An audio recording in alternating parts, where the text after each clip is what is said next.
Peraí. Não, nós seguimos aquilo lá. É assim que a gente faz. Aqui. Americano.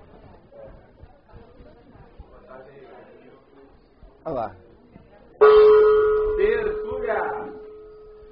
Minha gente, meu boa tarde. Hoje nós temos aqui a pré-análise dentro da pesquisologia. O que vem a ser a pré-análise? É o ato ou efeito de pré-analisar, ou analisar-se.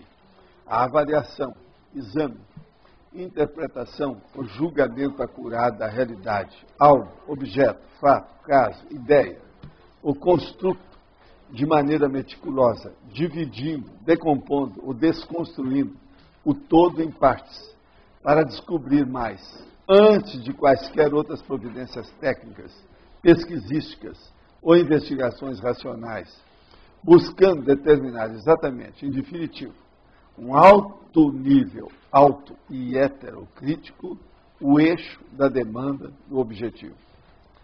Eixo da demanda do objetivo. Vamos entender bem o que a gente está falando, tá? Agora, a pré-dissecção, a divisão em partes, o pré-teste, o balão de ensaio, a sondagem de viabilidade econômico-financeira. Eu quero lembrar que eu já trouxe o balão de ensaio aí há muito tempo sobre isso.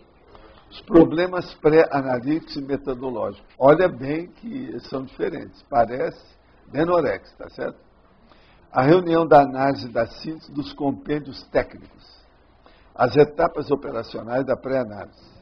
A categorização em blocos. A unidade de análise subsidiando. A pesquisa ampla. O processo pré-analítico. Módulo de pré-análise. A seleção das disponibilidades, as variáveis temáticas, as hipóteses provisórias, a tabulação ou pré-análise dos dados de pesquisa, a área da especialidade, a consistência do projeto, o efeito multiplicador. Agora, o impacto cultural do projeto, os colégios invisíveis da conscienciologia. Agora, nós temos aí uma série de logias e tem planejamentologia, que é o estudo do planejamento. São 10 etapas racionais para aplicação teática da pré-análise. Então, todas elas numeradas. Agora, aqui nós vamos ver que a pré-análise, significando profilaxia técnica, previne fracassos, erros, mal-entendidos e prejuízos para todo pesquisador ou pesquisadora em qualquer área de investigações técnicas. Você mantém o bom costume de executar a pré-análise antes de qualquer empreendimento de vulto? Você sempre foi assim? Essa pergunta é um pouco cretina, mas agora é bom a gente lembrar, né, para mostrar que a pessoa teve renovação. Acho que de repente encaixaria aqui como sugestão, já que você colocou muito a questão da viabilidade econômico-financeira, o plano de negócios no empreendedorismo, quando vai abrir um negócio, usa muito isso. Aí? Na fatologia, pode ser de repente até depois da sondagem da viabilidade econômico-financeira ou antes. É o plano de negócio e no estrangeiro. Não, o ideal é depois. Na estrangeirismologia, o plano de negócio também aqui no Brasil é muito chamado como business plan. Né? Se utiliza o termo em inglês, também poderia entrar lá, o business plan. Mas o plano de negócio é a mesma coisa. Não, mas é que às vezes se você quiser colocar do... Sei não, mas eu estou fazendo tradução. Eu tenho que colocar uma coisa que transcenda a tradução, eu evito. Se fala no idioma, não sei de falar no outro. E eu dou preferência para o português. Né? Agora, gente, eu vou aproveitar que tem aqui umas perguntinhas. O falso ignorante seria o incompetente competente? Olha, isso aí é um processo semântica e é uma coisa secundária. O que interessa mesmo é o competente, que tem competência, sem falsidade, sem tolice nenhuma. Agora, interpretação disso ou daquilo varia. Varia principalmente de acordo com o percentual de incompetência ou de competência das pessoas. Então, isso aí eu acho secundário.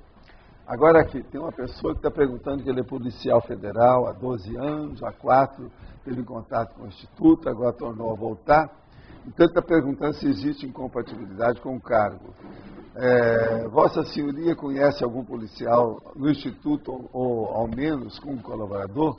Qual a sua opinião mais sincera? Existe risco de dessoma se eu resolver encarar? Eu estou disposto. Olha, primeira coisa, eu já contei aqui o caso. Eu tinha um amigo, que agora faz alguns anos que eu não sei onde é que ele está. Mas ele é o seguinte, ele é um projetor consciente que começou a trabalhar como policial. Agora ele começou a trabalhar de uma tal maneira que ele já previu o que é que ia acontecer com ele, devido aos processos das projeções, e ele, com o passar do tempo, começou a ficar eficaz demais. Com isso, eles começaram a colocá-lo para pesquisar trabalhos e acertar os processos policiais em locais diferentes. Eu encontrei com ele em 2 lugares diferentes, que eu estava fazendo curso, porque ele era deslocado para trabalhar num caso muito intrincado, eles mandavam ele para lá. E outra coisa, ele teve problema sério, que ele tinha até uma cicatriz no rosto, devido a um desses problemas que tinha passado de algum tempo. Mas ele estava muito bem assistido o tempo todo.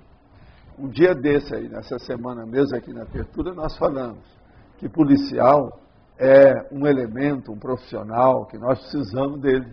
Elemento que eu estou falando é elemento profissional, não é elemento marginal, vamos entender bem isso. Então, é um profissional que nós precisamos, a sociedade precisa disso. De modo que é muito importante o trabalho. Agora, veja, olhe a cosmoética. Não abuse da autoridade. Olhe o processo da prepotência. Veja bem como é que você faz. E outra coisa, você já conhece o estado vibracional. Use o estado vibracional antes, durante e depois de qualquer entreveiro. Isso é que é o ideal. E agora, não fique titubeando se você deve trabalhar ou não. Se a coisa está sendo levada para aí, olha bem. Vê se você identifica um amparador que está te ajudando. Olha, outra coisa que eu queria falar é o seguinte. Existe uma senhora de 71 anos que esteve aqui, viu a tertúlia e voltou para o Rio de Janeiro, onde ela mora, e comprou um computador. Ela nem sabia mexer com isso, começou a trabalhar agora com o computador só para ver a tertúlia. Olha, para essa senhora, se ela estiver vendo, se o computador está funcionando, meus parabéns, está aí. O que a gente puder fazer pela senhora, nós estamos aqui, para ver o que a gente pode fazer. Conte com a gente. E muita energia, está aí. Essa é especial. Para o Rio de Janeiro, né? A direção é outra, mas a energia, você sabe, não interessa. Uma outra coisa, eu estou aqui com os laboratórios, os números desse ano de 2008. O que tem mais é o estado vibracional. A turma está começando a estudar um pouco mais. Em segundo lugar, é a pensenologia. Em terceiro, mobilidade física vígil. Agora, para vocês terem uma ideia, os laboratórios, os 16, deram 16 mil reais esse ano. Então, a média está R$1.000 até o momento. Né? E são 4 meses que a situação está aqui, de janeiro a abril. Agora, é interessante o levantamento. Agora, outra coisa que eu queria falar para vocês, e principalmente para a turma de Foz, que pode estar vendo a gente. Eu estou aqui, ó, com esse grande documento, uma das coisas mais bacanas que eu já vi de Foz. O governo aqui do nosso prefeito, o Paulo, fez o inventário da cidade de Foz do Iguaçu. Agora, o que se passa? É um big de um volume da prefeitura, feito pela Secretaria Municipal de Turismo, Departamento de Desenvolvimento de Turismo, Divisão de Planejamento e Estudo Turístico. Esse, praticamente, é que fizeram o texto. Agora, o inventário da oferta turística de Foz do Iguaçu, correspondente ao ano passado, 2007. Eu só quero falar para vocês algumas coisas que tem aqui. Então, a gente vê que nos estabelecimentos de ensino superior nós temos 8 atualmente. Há muito tempo eles me falaram que eram 6. Na realidade são 8, está aqui desde o ano passado. Tem os nomes todos aqui. São 8 faculdades, universidades, etc. Tal. Agora, outra coisa. Nós temos aqui, por exemplo, o processo das leis municipais, tudo que diz respeito ao problema, de modo geral, sobre importação, exportação, a situação das legislações, os processos todos que tem nesse sentido. Muito interessante aqui os dados. Agora, outra coisa. A biblioteca pública daqui, a maior delas, que é, pelo menos a que mostra aqui, a biblioteca pública Elfrida Angel Nunes Rios, ela tem cerca, está chegando a 40 mil volumes. Logo em seguida tem o CAEC, que está chegando a 80 mil volumes. É o dobro da geral que tem aí. CAEC tem todos os dados do CAEC, está na página 61. E tem aqui também na página 61 o Recanto dos Cactos, da dona Marlene, com todos os detalhes. Uma outra coisa, aqui está falando que a cidade de Puerto Iguaçu tem 32 mil habitantes. Isso equivale a 10% da população de Foz. E a cidade de Leste tem 233 mil habitantes, equivale a 2/3 da população de Foz. Então Foz está na frente com tudo isso. Agora está falando do Puerto Bertone, com as coisas todas lá do nosso grande colega lá de pesquisa, antigo, e fala muita coisa aqui dos processos da Argentina e do Paraguai. E outra coisa séria também, que eu não sabia. Nós temos 9 representações diplomáticas em Foz do Iguaçu. São consulados, tem 9. São diversos países que nós temos aqui. Não são só esses que todo mundo fala aí não, a coisa é mais séria. Agora, o CAEC também tem aqui na bibliografia, tem uma referência ao CAEC na página 295. Quem quiser ver está aqui. Eu acho, viu, Antônio, quando você for escrever qualquer coisa sobre Foz, é bom consultar esse livro. É muito sério isso aqui. A cópia vai estar na holoteca? Vai. Eu vou deixar lá na holoteca o tempo todo lá para a pessoa ver. Vou passar para eles. Quem me arranjou isso foi Eduardo, que ele teve fazendo um curso aí, e esse curso, a matéria toda era tirada daí. Depois que fez o curso, é que ele descobriu também. Agora, outra coisa que eu queria falar para vocês, de modo geral, que os verbetes do site, da situação aí, com o online, o que já foi mais acessado até hoje, copiado, foi Aconchego, 1.005 vezes. Mas isso é porque ele foi o primeiro que a gente mandou.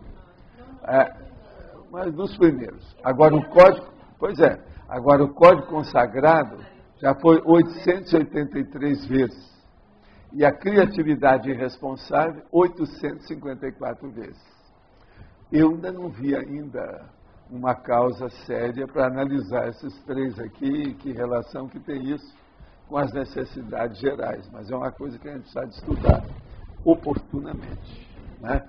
Para ver quais são os best-sellers, quais são os temas best-sellers. Então isso é importante.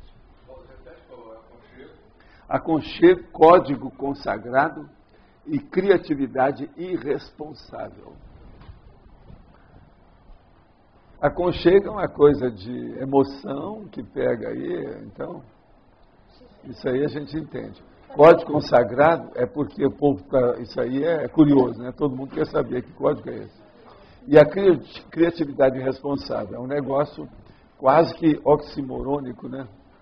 É uma coisa um pouquinho, vamos dizer, aparentemente contraditória ou paradoxal. Isso aí também chama atenção. Ovaldo, qualquer pessoa que entre no site pode olhar essas quantidades, essas cifras. E todos os verbetes que aparecem no site têm uma cifra embaixo que pertence às vezes que aquele verbete foi baixado. Tem então, os totais lá. Exato. Então qualquer pessoa pode fazer pesquisa olhando essas quantidades. Outra coisa eu quero dizer para vocês que o verbete hoje tem 29 logias e 7 máximos. A Rosa, quando ficar sabendo, alguma coisa que ela pode fazer aqui é aumentar a remissologia mais uns 3 só. O mais está difícil, porque está tudo lotado. Não é isso? Foram atendidos os dados. Agora, eu acho que vocês não precisam muito disso, vocês já estão fazendo a análise e já estão fazendo a síntese. É tanto que o chefe ali do TRI Parada Dura, ele não falou nada. Porque pré-análise, ainda tem a análise, depois tem a síntese. E ele já está na síntese há muito tempo, é isso? Tá certo? Sim. É a síntese. Mas olha, o que você quer falar? Não, eu queria que o senhor explicasse o eixo da demanda do objetivo. Isso realmente... Escuta só. Um objetivo tem sempre, uma pessoa está procurando. Ele tem sempre uma demanda. Tem gente que está buscando alcançar aquele objetivo. Agora veja, nessa busca, nessa procura, tem sempre um eixo. É um processo axial. Para você ficar reto para não sair. Não, é o eixo. Qual a diretriz? É ficar reto mesmo, mas é uma diretriz, é o eixo. Então veja, qual é o conteúdo? Como é que você atinge esse conteúdo? Qual o eixo que vai levar a isso? Qual a diretriz para levar você para atingir o objetivo? Então, o que eu quis dizer aí é isso, o eixo da demanda do objetivo. Agora, é a base de tudo. Né? Agora, a pré-análise, ela caminha para isso. Vai fazer a análise, vai fazer o processo, vai chegar numa síntese mais tarde, enfim, vai fazer isso tudo que nós estamos falando aqui, que é a realização daquele objetivo procurado. Agora, na planejamentologia, eu já deixo essas coisas todas, a detecção do problema, a pré-análise, o levantamento de dados, a pesquisa de campo, a análise dos dados, a definição da solução, o detalhamento da solução, a implementação, monitoramento e a reavaliação.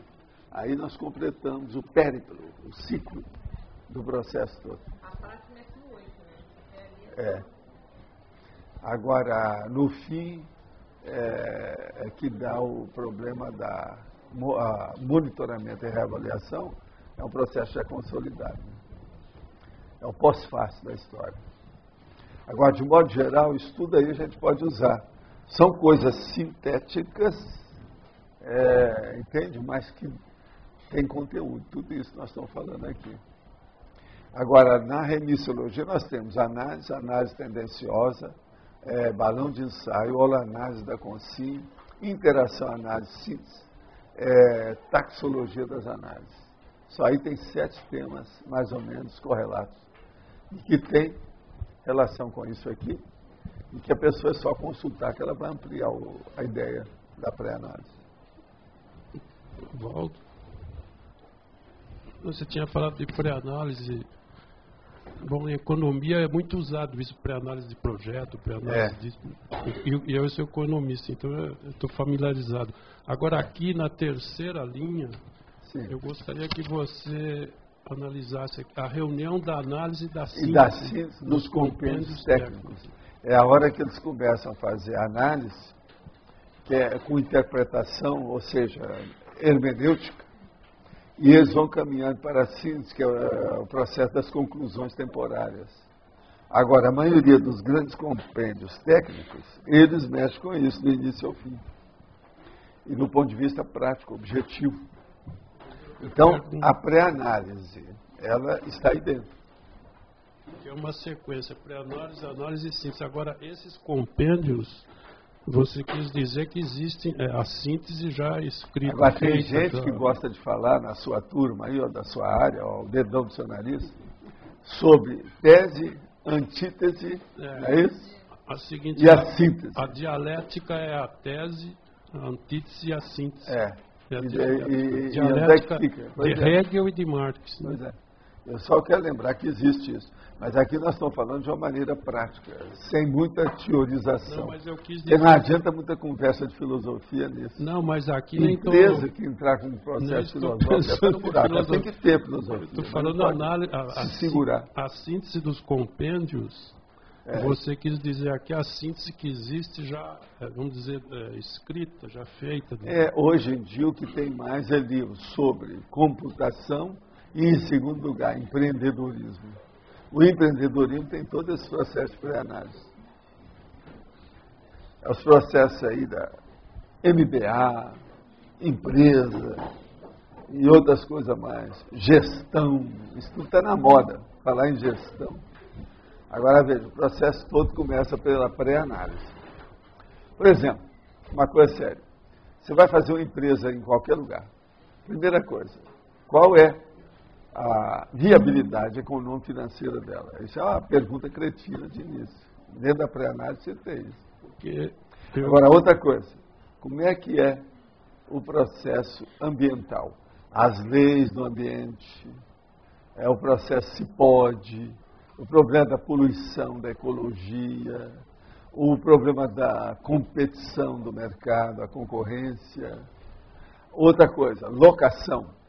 Aonde ficar, como é que é. Agora veja, então a pré-análise ela é muito mais complexa do que isso tudo que ele está falando.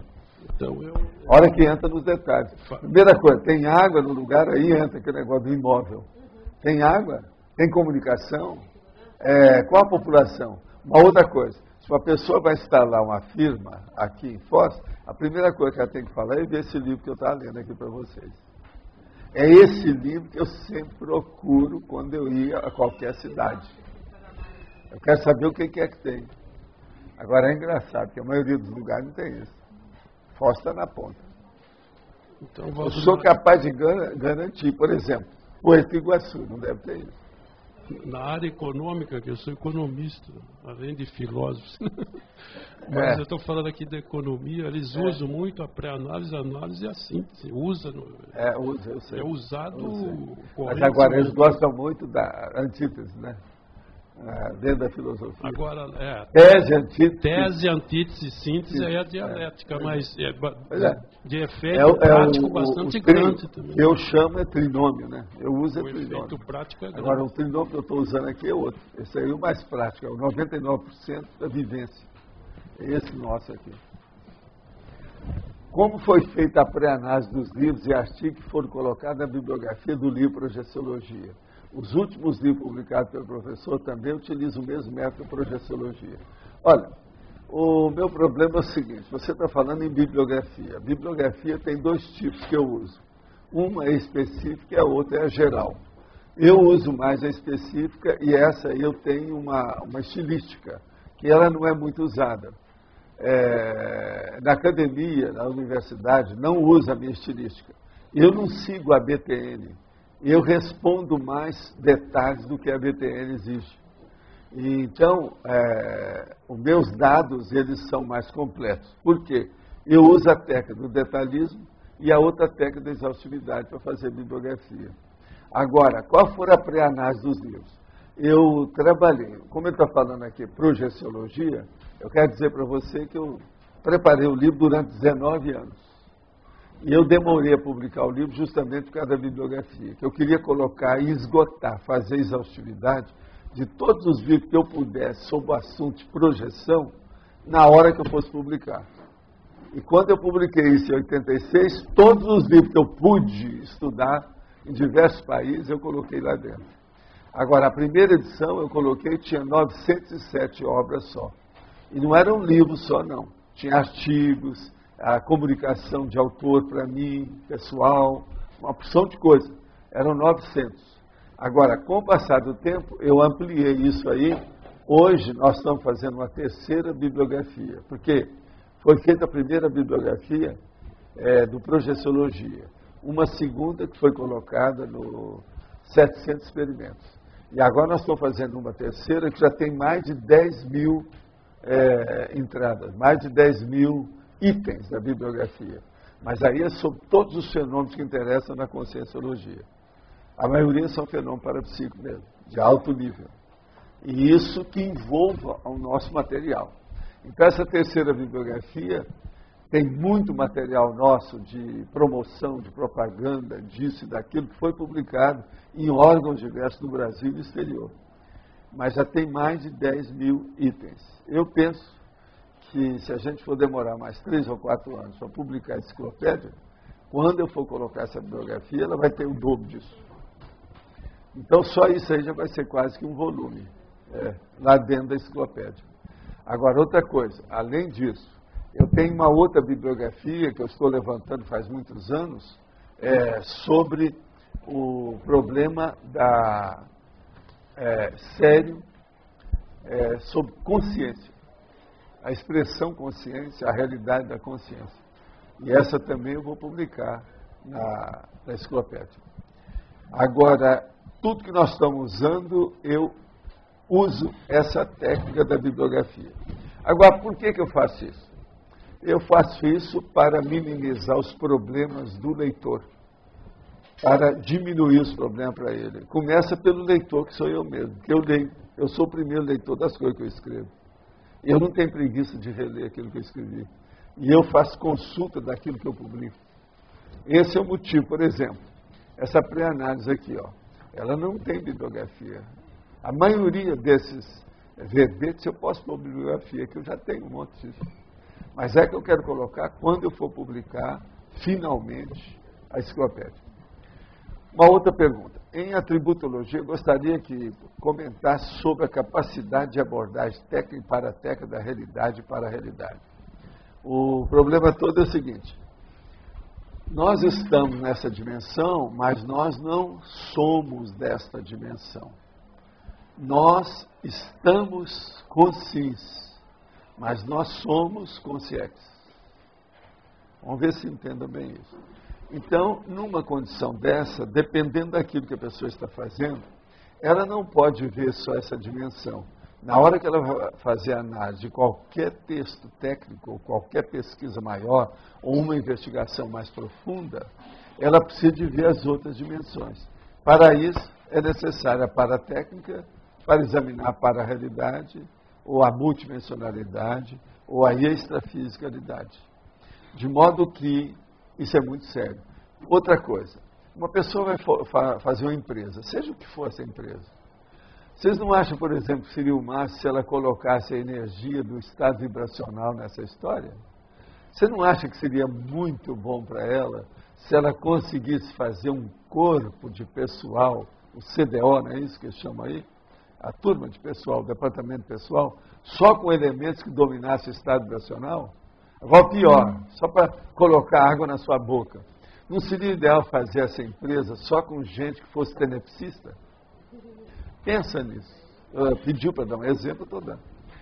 Não existe um paradigma único, uma ciência psicológica, mais várias. A psicanálise tem mais ou menos 9 básicas.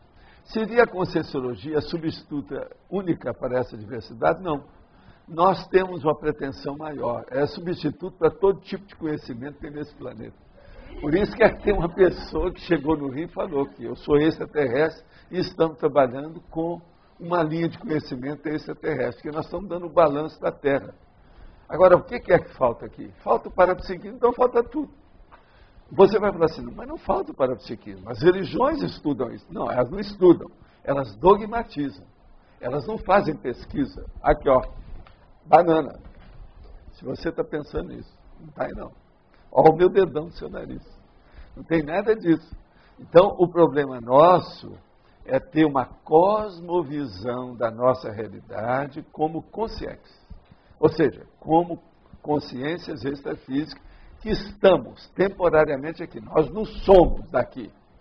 Nós não fomos criados aqui. Presta atenção. Isso tudo aqui é um estágio temporário, efêmero, fugaz, passageiro. Então, é muito importante nós pensarmos nisso. Agora, psicologia. A psicologia é desse tamanhozinho para mim, mas é muito importante, que ela está bem perto dos nossos processos, que ela estuda a mente da pessoa, psique, ou psique. Então, isso é importante, é o cérebro. É a base do processo consciencial dentro da situação. É tanto que muita coisa no início da projeciologia eu falei, olha, isso aí está bem atinente ou dentro da linha da parapsicologia. Mas hoje não adianta que a parapsicologia está parada igual as outras consciências aí, as outras linhas de consciência. Então não adianta muito. Agora, o que é que me deram isso aqui? A BTN é a BNT, que é a Associação Brasileira de Normas Técnicas. Aquilo que eu falei aqui. Só para ajudar vocês. Enfim, a BNT. Tá certo? Que é a Associação Brasileira de Normas Técnicas. Eu não sigo isso para fazer os processos da bibliografia. Agora, a bibliografia, não existe mesmo um padrão internacional para essas coisas, mas existe um padrão universitário, acadêmico, que eu não sigo porque ele é muito pobre. Ele é muito pequenininho, são só alguns dados que dão. Agora não, Quando eu coloco meus dados, a pessoa já sabe, não adianta comprar esse livro, porque ele não tem o total que eu estou procurando. Esse aqui vale a pena, olha o material que tem aqui dentro. Então eu já informo a pessoa antes dela ler. Aquilo é exaustividade, esse tipo de condição é exaustividade. Agora, presta atenção em certos livros, os dados que tem. Tem dezenas de dados que a ABNT não tem. Tá certo? Pode falar. Valdo, na antonimologia, você poderia escorrer sobre os 5, pré-síntese? 5. A pré-síntese. A pré-síntese, na verdade, é o seguinte: depois que você fez uma pré-análise, você vai começar a analisar para tirar uma síntese. Na hora que você vai fazer isso, você tem uma cosmovisão de toda a análise feita, aqueles dados todos que estão na sua mão. Você aí está dentro da fase da pré-síntese. Aí você vai dar um palpite, não, mas isso não é a síntese principal. Não, tem uma coisa superior. Aí chega uma pessoa que examinou com você, não, olha aqui, tem isso que é superior a isso. Então, a síntese tem que colocar aquilo que é o filé mignon. É o máximo, é a cereja do bolo, a coisa mais séria, é o cúmulo, é o top, é o the best. Então, isso aí dá trabalho para ele, tem uma pré-síntese para isso. Eu pensei na pré-síntese, não sei se está certo, que seria um esboço da síntese, é isso? Tudo é esboço, né? Tudo que é pré-esboço, né? Esboçante. Está engatinhando. É o problema da, vamos dizer, a sala dos passos perdidos, é o preâmbulo, a soleira da porta, é o início de tudo. Porta, porteira, portão, portal. Tá certo? É de clarear bem a coisa, né? Soleira. Sr. Valdo, quero saber como que a gente pode fazer uma pré-análise na área afetiva sem ser tendencioso. Como que se faz isso? Na área afetiva, a primeira coisa é você analisar o nível evolutivo de cada um de acordo com a escala das consciências. A escala evolutiva das consciências. Agora você vai chegar e vai falar para mim assim, mas Valdo, eu fui olhar na família, são todos pré-serenões, sim.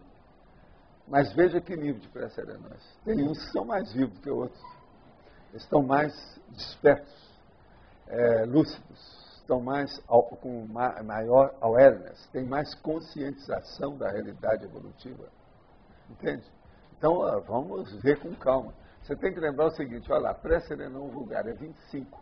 Mas, por exemplo, tem 25.1, 25.2, tem o 26, tem o 27. Como é que fica? Agora, ó, eu já coloco tudo lá no grosso para a pessoa estudar. Pré-serenão, isso inconsciente, tenepsista, é tudo 25. Te vira. Tá certo? Agora, por exemplo, com os réus ressomada, isso aí é um problema que está um pouco antes, né? Tem que urubu servar. Agora, você vai ver, então, primeiro esse nível. Agora, segundo, você vai ver o saldo da ficha de cada um, mesmo que eles não tenham. Você estabelece. Não, fulano ajuda muito os outros. Fulano tem uma vida frutífera, muito útil, já ajudou gente demais. Esses geralmente são melhores que os outros. Não interessa se ele tem visão curta, não interessa se ele faz tacom. O problema é ver se a fraternidade já aflorou naquela cabeça. Isso é que é importante. Agora, do ponto de vista seu, a coisa mais séria de tudo isso não é nada que eu falei até agora. É ver qual é a sua conotação de responsabilidade dentro do grupo evolutivo, principalmente na família nuclear. O que é que você tem lá dentro? Quem é que é dependente seu? Quem é que depende de você dentro desses processos todos? Isso aí você tem que levar em consideração. Isso é o mais importante, é o mais relevante. Tem lógica isso para você? E no caso de uma dupla, da escolha de uma dupla, como que a gente pode fazer? Tem que olhar as duas famílias. Você esqueceu disso. Bem lembrado. Tem que olhar as duas. Bem lembrado. E como eu já tenho aí, vou trazer para vocês um verbete, tem que ter o whole pack. Whole pack. Vocês agora estão doutoras no assunto, né? Vocês nunca tinham ligado muito para isso. Agora começaram a ligar, começaram a estudar. Nunca mais vocês vão esquecer pro resto da vida. The whole pack. Agora, veja bem, o whole pack quer dizer o pacote inteiro. A hora que você casa com uma pessoa, você está levando a família junto. Se tem filho, então, é o pacote inteiro que os americanos gostam de falar, que é o lado positivo e negativo. É o que pesa na balança. Difícil. Entende? Você não está casando com uma pessoa, você está casando com 5. É a mãe ou o pai e mais 4 filhos. Não, isso vem depois. Então é the whole pack. Tá certo? É o pacote inteiro. É o pacote completo, que é a minha tradução lá no... Mas agora, o que eu uso é whole pack conscienciológico. Entende? Negócio sério. Whole pack conscienciológico. É com W-H-O-L-E. Whole. Inteiro, completo, integral, inteiriço. Dá para ver que é complexo, mas assim...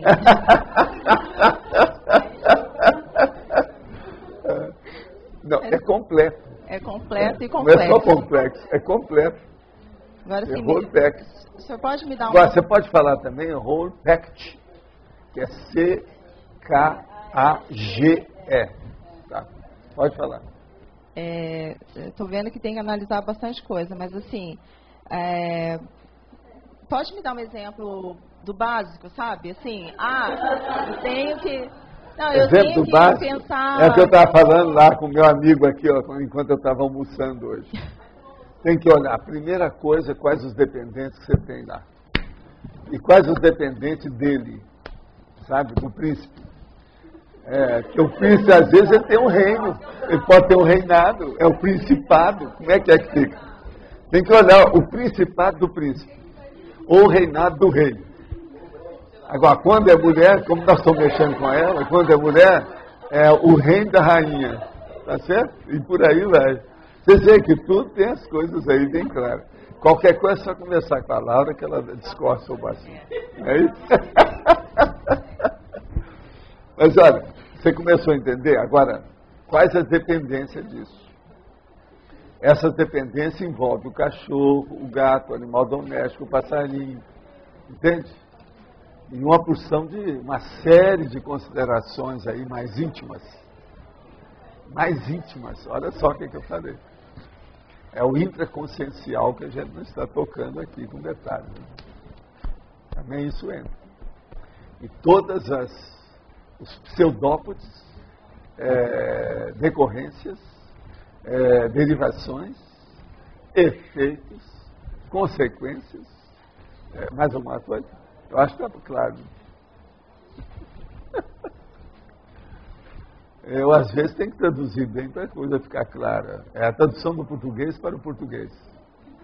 Você sabe que é a linguagem erudita para a linguagem popular. Eu vivo fazendo isso aqui. Nós temos que fazer. Qualquer hora eu vou trazer também as linguagens. A turma já sabe, vocês agora já estão no ponto. Vocês vão me entender, não vão achar que a gente está com elitismo. Você não acha, Antônio, que é uma boa? Sim. Não, tem os PhDs, entende? As PhDivas, e agora tem os outros processos. Né? É o processo da inteligência, não é isso? Que a gente fala. Problema sério. Mas olha, quem é que está aí com o microfone agora? Tem alguém? Cláudia, eu estou pesquisando a conscienciometria, a consciencioterapia. Qual seria o eixo de pré-análise para eu começar a pesquisar esse assunto? Onde as duas... Qual delas? A interação entre a conscienciometria e a consciencioterapia. Por onde eu deveria começar? O eixo aí mais sério é o seguinte: na conscienciometria, você deve pegar o lado rígido, a pessoa que é sadia. E na consciencioterapia, você vai pegar o lado da pessoa doente. Então, com isso, você vai fazer o casamento perfeito das duas coisas.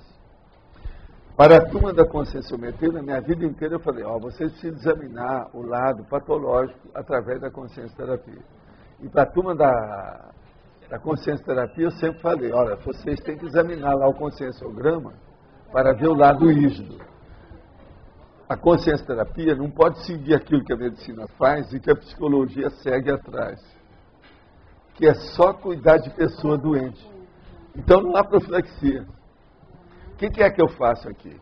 O meu trabalho, em primeiro lugar, é profilático. Eu faço uma prevenção das coisas. Eu aviso isso, aviso aquilo. Chego para você e falo assim, eu sou a cobaia mor que tem aqui, sou a maior cobaia. Então vou expondo. Com isso eu estou prevenindo o que é. Ontem mesmo nós não falamos aqui sobre o negócio do UV, de pedido, etc. Tal. O caso da minha camisa, o processo do chapéu, isso tudo é profilaxia. Então, a profilaxia é que é importante na conscienciologia. Agora, a parte sadia é muito relevante na conscienciometria. E a parte patológica diz respeito à consciência terapia, porque já é o tratamento. Já é a terapia, a terapêutica. Ideal que não chegasse lá, né? O problema é não chegar na consciência terapia. Agora, quando vai caminhando para lá, hoje existe uma intermediária. Qual que é? Tem uma linha intermediária. Ninguém lembra? O que é? Essa, Cátia, eu acho que eu te peguei. Nessa você também não vai saber. Qual que é a linha intermediária para chegar lá? A consciência terapia. Entre a conscienciometria e a consciência terapia, tem uma meia. Ava. Caiu das nuvens, caiu das nuvens. Tem a Ava.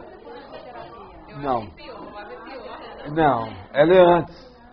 A pessoa chega aqui, ela nem sabe que tem consciência terapia. E a pessoa identifica, essa é da Ava. A Ava vem, a consciência terapia vem depois da Ava. Isso na técnica. Gente, urubu cérebro, eu vivo com isso a vida inteira. Agora, é uma delícia a hora que eu vejo que tem Ava. Isso é o máximo, avant-garde. Sempre pensei em fazer isso.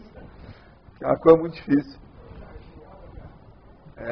Não é avant-garde, não. É avant-garde. É aquela que está na frente.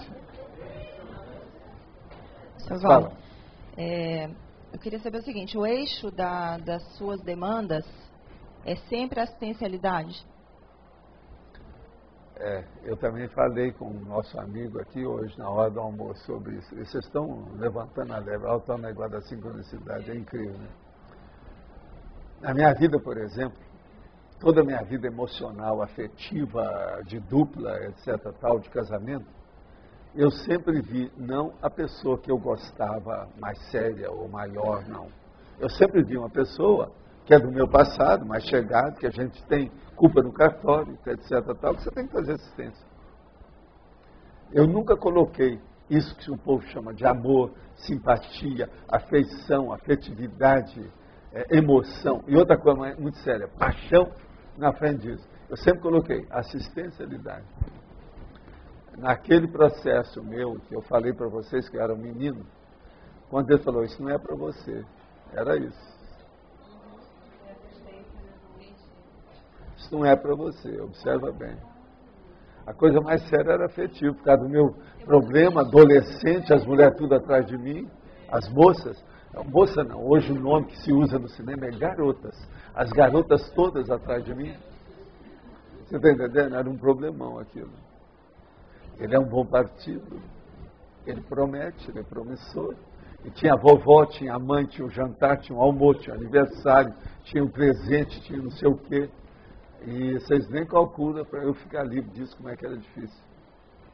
Eu queria ir no lugar, estava doido para ir, mas não podia ir porque o ambiente lá era muito envolvedor. Ia me pegar com a opção de coisa, era um senhor problema. Agora veja, as coisas todas que eu fiz, até o meu convívio com o trabalho dos outros foi tudo para ajudar. Certo serviço, por exemplo, que eu fiz, negócio, empresa, tudo eu visei, antes de mais nada, assistência. E algumas eu entrei que deu trabalho, o negócio demorou muito. Agora veja, nessa história toda, eu nunca tive falência nem prejuízo. Os prejuízos que eu tive foi comigo mesmo. Igual ter um acidente, uma coisa dessa. Isso é outra coisa. Entende? Doença, acidente, esse negócio. Mas, por exemplo, com referência àquilo que a gente estava fazendo, eu nunca tive nada. Mas tudo por quê? Eu sempre usei a pré-análise. Uma pré-análise rigorosa, meticulosa, acurada, entende? Vamos dizer, exaustiva. Eu sempre olhei isso. Agora, é lógico, toda essa turma com quem eu vivi até hoje, tudo é gente muito chegada a mim, que tem coisa do meu passado. Agora, do ponto de vista de afetividade, esse negócio de dupla evolutiva, se você for espremer, de consciência para consciência, falando para você nu e cruamente, é muita gente que ele tem contato. Você gosta de muita gente. A mega fraternidade vai te dando um alcance, é mais que o coração de boi da mulher. Que eles falam, o coração de mulher sempre cabe mais um. Não, cabe a humanidade inteira. Agora, aí é que é o negócio sério. O problema é ver. Agora, quando você está com a pessoa, se dedicar a elas, aí vem a monogamia, a situação toda, o processo da lealdade, a honestidade, a sinceridade, e ajudar o processo evolutivo. Agora, por isso que eu uso a expressão dupla evolutiva. Não é uma dupla de paixonite, não é uma dupla afetiva, não é uma dupla matrimonial. Presta atenção. É uma dupla evolutiva, um ajuda o outro. Então, por exemplo, a hora que começa a briga demais, tem alguma coisa errada. Briga de menos, está tudo certo. Todo casal tem que ter algum processo de entreveiro de vez em quando. Isso faz parte do serviço. Porque não tem duas consciências que tenham sangue de barata ou que tenham experiências iguais. Então é necessário que haja essa agitação. Hoje em dia, a própria psicologia, a psiquiatria já admite que o casal que de vez em quando tem rusga, esse é que permanece. Se não tem, é porque alguém está com a canga em cima do outro. Isso não permanece. Isso é negativo e tem, vamos dizer, assédio. Agora, aquele não, aquele que tem problema de desavença, é esse que prossegue. O certo é isso. Agora, não adianta vir também com aquela conversa. É um cara lá, por exemplo, lá de Niterói, que conseguiu 60 anos vivendo com a mulher. Então foram perguntar para ele, o jornal, a televisão, né? Mas olha, quando é que vocês brigaram? Ele falou assim, não, nós nunca tivemos briga nenhuma. Isso é bobagem, não existe isso. Uma rusga de alguma coisa, uma desavença de ideia, uma controvérsia tem que ter, bola. A vida não é possível isso. Por exemplo, chegou aqui minha irmã e falou assim, ó, com ela eu nunca tive uma briga séria. Mas isso é briga, já não é mais de irmão para irmão. Nós nunca tivemos nada, uma desavença de desequilíbrio de ideia, nunca. Mesmo com meu irmão, esse que esteve aqui, nós nunca tivemos nada. Entende como é que é? Coisa séria, séria não. Agora, por exemplo, é lógico, ele pensa de um jeito, eu penso do outro, ela pensa do jeito, eu penso. Isso faz parte do serviço. Nós não podemos, não existe esse negócio de almas gêmeas. Isso é conversa fiada, é romantismo, lirismo, infantil, isso é pré-maternal, é loucura. Agora veja, eu acho que vocês hoje a gente já pode falar assim, claro, que vocês vão começar a me entender e não vão achar que eu tenho um coração de aço, ou gélido, ou qualquer coisa, não tem nada disso. Agora veja, o caminho da serenologia é esse que eu estou falando para vocês. Não tem outro. Serenologia é isso. Agora, olha, a psicologia está lá no buraco. Acabou, sumiu a hora que você fala uma coisa dessa. Agora, eu estou falando isso bem claro para vocês entenderem. Agora, veja, eu já escrevi sobre essas coisas. Dentro do processo de dupla evolutiva, eu já expus isso tudo. E pega lá o processo lá das listagens de 60 itens entre duas pessoas, do casal, o negócio A2, não é fácil. Amor, antes de mais nada, é a mega fraternidade. O resto é sexo. O resto da minha terra é sexualidade. Então o que eu falo é o seguinte, existe sexualidade e afetividade. Uma coisa não pode viver sem outra, aqui nessa dimensão.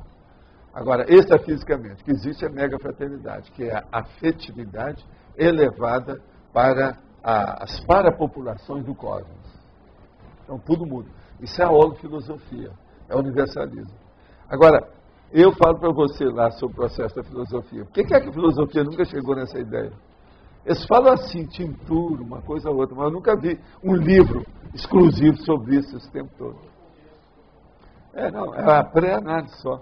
Faltou a pré-análise. Pois é.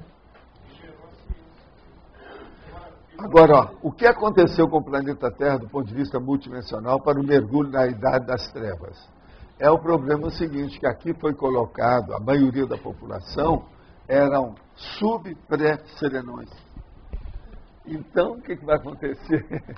Então tinha que ser assim mesmo. Agora, vieram os serenões de vez em quando para melhorar, para servir de esteio, para acertar certas coisas. Mas o planeta Terra, igual a gente, quer dizer, o princípio consciencial, ele foi criado simples e ignorante. Agora está começando a levantar a cabeça, que está começando a ter autoconscientização, awareness. Está começando a ver a lucidez da evolução.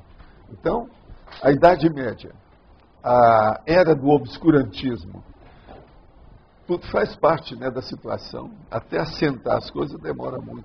E outra coisa, muita perseguição feita, por exemplo, nas questões, o feudalismo, por exemplo. O feudalismo, a pessoa nascia naquela época, o que ele era tinha que morrer daquele jeito. Isso eu acho uma coisa simplesmente absurda. Eu não posso falar nisso, que eu sinto meu processo de passado com as retrocognições. Como eu sofri com isso. Você saber que a pessoa nasceu, ela é vegetal, vai ser vegetal a vida inteira. Então o cara, ele nasceu na plebe, vai ser desse jeito. Agora o outro, ele nasceu conde, ele vai ser conde a vida inteira. E não tem jeito de mudança. Aquele lá de cima não deixa de baixo crescer. Corta a cabeça de todo mundo. E isso era a base do feudalismo. Por isso que eu falo, vocês precisam estudar mais o feudalismo para vocês terem, principalmente aqueles que querem ter retrocognição. Vão estudar o feudalismo, gente. Vão estudar o feudalismo. Vocês vão chegar na sua realidade. O que vocês acham? Então, lá desde a do Rio, o povo vinha me perguntar, mas Val, o que você acha que eu devia estudar para melhorar minhas retrocognições? Eu falei assim, feudalismo. Bolas, eu nunca pensei nisso, eu nem sei direito o que é isso. Então, tá ótimo. É por isso que você não lembra nada. Agora, o feudalismo, viu, Antônio? Observa bem lá na história. A Idade Média, com o negócio todo, e a base do feudalismo lá dentro, os problemas todos como é que são. E outra coisa, tem um primeiro feudalismo, um segundo, a Idade Média básica, a Idade Média medíocre, tem uma alta, não tem isso? Então, tudo é processo de semântica. Agora, o problema todo, a coisa braba mesmo, era aquele negócio, da pessoa nasceu alguma coisa, ela vai morrer daquele jeito. Então, não havia democracia nenhuma. Por isso que eu vivo aqui desancando com tudo quanto é coisa de monarquia, de totalitarismo, de autocracia, ditadura, proto-ditadura, como estão querendo fazer no Brasil, essa coisa toda. Não pode acontecer uma coisa dessa. Nós já perdemos muito tempo, muitas vidas, muita energia, muita oportunidade, muitas companhias positivas. Tem muita gente que já virou evoluciólogo há muito tempo e nós estamos aqui batendo cabeça e os pés no mesmo lugar, sem sair. Sr. Valdo, aproveitando o embalo, lá em Mianmar agora teve aquele incidente. Pois é, tem uma ditadura que eles nem estão permitindo entrar os aviões. 2 caras foram parados no aeroporto. Não avisaram. Não deixaram eles entrar para ajudar. Não avisaram e agora não deixam ajudar, né? Pois é. Então, eles querem que morra. Agora veja, eles mesmos, o próprio governo, os ditadores lá, já falaram que o negócio alcança mais de 1 milhão de pessoas. Estavam falando que era 22 mil, já falaram que 80 mil já morreram. Isso é a última notícia. Mas o negócio é que já atingiu mais de 1 milhão de pessoas numa situação precária. Muitas dessas pessoas vão morrer, porque não tem comida, não tem remédio. Como é que fica? Eu estava olhando na internet hoje esse caso aí também, a Aung San Suu Kyi, né? É que ela é a epicentro lá da tentativa de melhoria.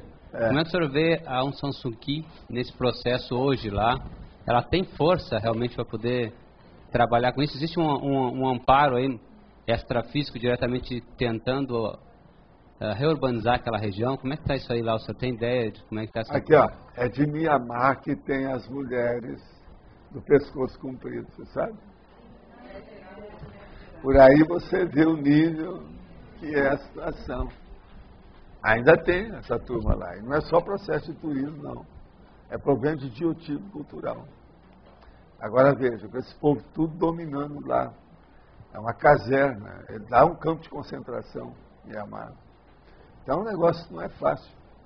Agora, já está acontecendo isso para chamar a atenção da ONU, de todo mundo, para ver o que pode fazer para ajudar, né? É uma lástima tudo ali. Agora, me dá pena isso. O próprio governo quer ajudar o povo, né? E outra coisa, não tem saída, porque estão encantoados, né? Ou ajuda ou não ajuda. Se não ajuda, está danado. Esse evento natural que houve lá, não é exatamente, eu estava pensando nisso. Para chamar atenção. Para chamar atenção e para dar uma tudo é o alerta. Aquilo que nós falamos do negócio do furacão aqui, que eu expliquei aqui há pouco tempo. Tsunami, furacão. É o processo de alerta. Isso aqui que você me deu é a média dos verbetes online. Isso aí, desde que atualmente a média é essa, são 380 por dia o acesso, é isso? Então, tem 380 acessos online aqui. Que baixa o verbete. Pois é, mas são esses aí que estão vendo a coisa, né? O mais sério. Não, ela é maior, mas... Acessa e não baixa. Pois sei, mas agora o que interessa são esses que vão estudar, né? Então são 380. Quer dizer que a nossa tertúlia aumentou um pouquinho mais. Vocês lembram? Era 59, passou para 84, depois foi para 97, estava 100 e tantos. Agora diminuiu tudo aqui e aumentou lá fora. Se está com 380, quantas pessoas tem aqui hoje? Não. Então quantas tem? Quantas tem? A média. Que a base durante muito tempo era 67, depois passou para 76. 43 tem aqui dentro? Tem mais um. Então, 44 com 380 são 420, aquilo que eu falei. Nós estamos sendo acessados mais ou menos na base de 400 pessoas. Agora, aqui diminuiu mais ou menos a metade. Que a base estava entre 67 e depois 87, a última vez. Eu tenho os negócios tudo dos outros meses. Só. Mas, por exemplo, chega a ter 60 por dia, do jeito que era antigamente? Tem? Então está tudo do mesmo jeito que era antigamente. Mas ele já falou que tem 40 só aí. É que tem gente que vai por 5, né? Igual o Arlindo. Então isso ele não contou. É o Jarbas aí. Não assinaram, né? É por isso, gente, que é tão importante todo mundo assinar o livro, porque na hora que a gente quiser tirar estatística, elas não ficam reais, tá? Mas pode falar, Kátia. Professor, a minha dúvida é em relação à frase enfática. Sim. Eu quero saber como que a gente faz para avaliar que a nossa pré-análise chegou numa profundidade ou num nível suficiente para evitar os fracassos, os erros, para fazer realmente essa profilaxia técnica. Como que a gente faz para saber que a nossa pré-análise chegou nesse nível? A primeira coisa, você olha lá, as possibilidades de fracassar, os erros que você pode estar cometendo. Isso vai fazer algum mal-entendido ou a difusão do trabalho vai ser maior? E quais os prejuízos que isso pode acarretar? Como é que está sendo o cálculo da viabilidade econômico-financeira, por exemplo, daquilo que você está fazendo? Então, com isso, a pessoa vai fazer a profilaxia técnica. Agora, a pré-análise, antes de mais nada, ela tem que ser pensada, tem que ser, vamos dizer, sopesada pelo processo da profilaxia, da prevenção. Entende? Uma outra coisa, na hora que vai fazer isso, é muito bom que a pessoa veja as retrocognições dela dessa vida. O que ela já fez que fracassou? O que ela já fez que foi exitoso, de bom sucesso? O que é que tem? Então, vai fazer uma comparação. Nos fracassos, ela tem que evitar agora, na pré-análise, tudo aquilo que possa levar para ter um novo fracasso. Agora, naquilo que ela acertou, ela tem que levar na pré-análise para ver o que ela pode fazer para imitar aquilo, refazer, entende? Reprisar outra vez, né, a situação. Você comentou a questão do feudalismo para a retrocognição. Você poderia aprofundar um pouco isso? Para a gente estudar a questão do feudalismo para a retrocognição. Não, a coisa mais séria é isso que eu falei. O feudalismo é aquele processo da estratificação do segmento ou do extrato, como chama, da população. O extrato permanecia estratificado. Extrato com S. Veja bem, tá certo? A casta, ela imobilismo social. Uma imobilidade absoluta da condição. Então a pessoa já nascia com uma predestinação social, a maioria super negativa. Foi aí que aquela pergunta aí, do obscurantismo, muita coisa foi por causa disso. Você veja bem, a hora que uma família consegue empalmar a população e dominar praticamente a Europa durante 300 anos, como foi com a família Médici. Isso é impressionante você pensar numa coisa dessa. Agora, eles levaram fazendo o brioches e o circo. Ou seja, levaram tudo pelo lado da arte para criar as coisas e exaltar o problema da arte. Porque com a arte, só fica no artesanato, ninguém faz muita pergunta. A arte é uma coisa que não faz pesquisa, não é específico para isso. Então, a investigação da pesquisa é o que sempre faltou. Agora, na política, na religião, você está entendendo como é que é? De modo geral, dentro das linhas de conhecimento, o que sempre faltou foi a indagação, a investigação, a pesquisa. A ciência, ela criou um novo horizonte de vida no processo da pesquisa. Por isso que quando nós fizemos aqui o CAEC, isso aqui é o Centro de Autoestudo da Consciência ou da Conscienciologia. E a turma que vem para cá são autopesquisadores, fazem a autopesquisa. Presta atenção. É um centro de pesquisa de você, do seu egão e do egão grupal. Então é muito importante. Isso aí é o processo da pesquisa e da investigação. Então a base de tudo, por exemplo, a religião. Nunca vai dar certo religião nenhuma. Porque não faz pesquisa, ela já nasceu estacionária, igual o feudalismo. Agora, o feudalismo foi tudo, eles criaram baseado na questão da religião. E a religião depois começou a tirar partido com isso. Foi aí, por exemplo, que foi com o negócio do Banco dos Médicos, que eu já falei aqui, que a Igreja Católica começou a cobrar tudo quanto era coisa que eles faziam. Foi isso que deu a reforma. O protestantismo nasceu por causa disso. Chegou num ponto que aquilo está sufocante. Estava asfixiando a consciência de muita gente. Então veio o Lutero, com o povo todo, começa a reclamar, fizeram uma dissidência, que ela existe até hoje. Você veja, hoje no Brasil está crescendo mais essa máquina de dissidência da igreja do que a própria igreja. Veja só como é que as coisas foram caminhando, o negócio é diferente. Valdo, dos trafares que as pessoas que viviam naquela época tinham, o que restou aqui para nós ainda desses trafares? Assim, o mais bravo. Autocracia. Autocracia ainda existe. Agora, ela às vezes não se manifesta assim, verbalmente não, mas pelo modo da pessoa, o maneirismo dela, o jeito dela agir, até o jeito de andar, ainda mostra que ainda tem um ranço. Entende? A roupa, o modo, ainda tem. Tem uns casos aqui muito engraçados, né? Mas agora nós estamos online, eu não posso estar falando nem especificando muito, senão o negócio dá problema, a pessoa pode estar até ouvindo aí. Eu não quero estigmatizar ninguém. Mas você sabe, são aquelas pessoas que chegam aqui e que olham assim para você. Entende? O nariz é arrebitado e há uma soberba natural.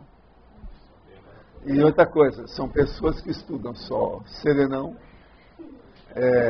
não é isso? O processo, por exemplo, consciência livre, hein? Cosmoconsciência absoluta. E com muito para se e outra coisa, são doutores no assunto. E eles vêm aqui não é para estudar com a gente, eles vêm para dar uma lição para mim. Para mim. Já teve gente que já falou isso tudo para mim. E eu agradecia muito, assim, vamos ver, a gente se encontra depois da dessoma. Tem coisa que às vezes não tem jeito. Na dessoma, tudo é resolvido e explicitado. Então, não adianta estar escondendo, que cedo ou tarde tudo vem à fura. Sim. Tudo. Aqui à esquerda. Como sugestão, aqui no verbete da estrangeirismologia, poderia entrar o pré-mortem, que é uma técnica que é usada por altos líderes, em que eles planeiam a meta, e depois imaginam que não atingem a meta. Tudo o que poderia ter acontecido de errado para não atingirem aquela meta. Mas e o negócio meu é que a gente não quer isso. Nós queremos só a pré-análise. Não queremos nada de pré-mortem. Não, mas é a técnica, se calhar não me expliquei bem. É que eles imaginam, lá estão os contrafluxos e preparam-se para, se houver o contrafluxo, para que eles não aconteçam, ou estejam preparados para atingir a meta. Você tem razão. Mas aí vamos ver se o que a Rosa estuda disso. Depende dela. Okay. Eu estou agora com uma moderadora. Ela é o poder moderador. Tá bem. Então poder moderador. Passa a Rosa, não é? Você está vendo, a nossa jurisprudência tem evoluído ultimamente.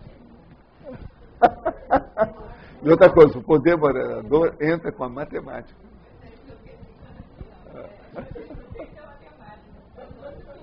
Poder moderador. É a vida. Professor Valdo. Sim. Se a pessoa se acostuma a fazer muita pré-análise, isso daí se juntar com o parapsiquismo, aí a pessoa começa daqui a pouco a ter pré-cognição. E ela começa a ter, não é só isso, ela vai ver a personalidade consecutivas, ela vai ter uma opção, uma série de coisas, o para-microchip. Vai acessar centrais extrafísicas. Agora, a pré-análise é mais importante que isso tudo que eu falei aqui. Por quê? Ela que faz aquilo que eu disse antes. Ela faz a profilaxia. Então é técnica bem de amparador isso, né? Que é já ir prevendo tudo para calçar. Né? Agora veja, essa pré-análise básica, ela está dentro do 1% da teoria. Você vê se tem sua lógica, tudo bem. Vale a pena estudar. O Valdo aqui. Aí, voltando ao feudalismo, eu fiquei aí com uma dúvida também. Há muito tempo, assim, você está falando de feudalismo de um tempo para esta parte, e antes eu não tinha escutado nunca falar você de feudalismo na tertúlia. Sim, mas o que faz que daqui a uma parte você faz mais alusão ao feudalismo? É para a gente trabalhar mais algum trafar, para desenvolver, para estudar? Porque nós estamos começando a trabalhar com determinados temas, assuntos, verbetes, essas entradas da enciclopédia, que diz respeito ao processo de regime político. E eles têm que mexer, por causa do processo de retrocognição, nós temos que mexer no feudalismo, no medievalismo, na era da obscuridade, aquela situação toda, o obscurantismo, como eles gostam de falar. Eu já falei aqui muito em renascença, renascimento. Então, isso aí é o processo da historiografia, nós não podemos fugir disso. Agora, não vamos mudar nada disso que já passou, mas pelo menos a gente tem que evitar para não cair no mesmo lugar, no mesmo buraco, no mesmo mata-burro, a mesma armadilha. Que eu estou falando isso porque desde que você começou a falar, eu comecei a estudar o feudalismo e as cronologias, né, dos tempos. É o que a gente vê, que realmente a gente fazia coisa muito, muito, muito errada mesmo, né? Assim, você se coloca no lugar de você. Pensa só num negócio muito sério. Nós falamos do feudalismo, o processo é mais europeu. Agora, pensa na escravidão, por exemplo, no Brasil. Então, veja, há determinadas coisas que quando todo mundo admite, que é o problema, isso que eu chamo, que é o idiotismo cultural. Se as pessoas todas aquelas admitem isso, aquilo fica e passa por isso mesmo. Então, por exemplo, se admitiu muito a escravidão, de todo jeito, o escravagismo, de tudo quanto é tipo. Chegou num ponto que aquilo é normal. Às vezes uma pessoa muito lúcida nasceu no meio daquilo como senhorio, na casa grande. Ela nem nunca tinha pensado que aquilo estava errado. Por quê? Ela já nasceu, aquilo já estava firmado. Esse é o processo do feudalismo bravo. Agora, então, por exemplo, esse reflexo todo deu depois da questão da escravatura. Agora, a escravatura sempre existiu. Uma das coisas, por exemplo, que eu falo muito sobre o processo de Jesus Cristo, é que ele era muito furado na opção de coisa. Ele era muito menino. Ele não fala na escravidão que havia na época dele. E a escravidão que havia naquela época era simplesmente impressionante, se você for examinar, na época de Jesus Cristo. E ele não toca nisso. Então, veja, é uma omissão que a gente não entende por quê. É porque não tinha tempo, a cabeça era pequena, estava muito envolvida, era muito jovem, imaturo, entende? Por causa das energias, milhões de coisas. Então, isso tudo tem que ser levado em consideração. Agora, por exemplo, eu estou falando da escravatura, tá certo? Então, veja, durante muito tempo, o Brasil, por exemplo, foi um dos últimos países que aboliu a escravatura. Mas ainda bem que aboliu aqui sem matar muita gente. Nos Estados Unidos, para abolir a escravatura, até hoje não tem problema lá.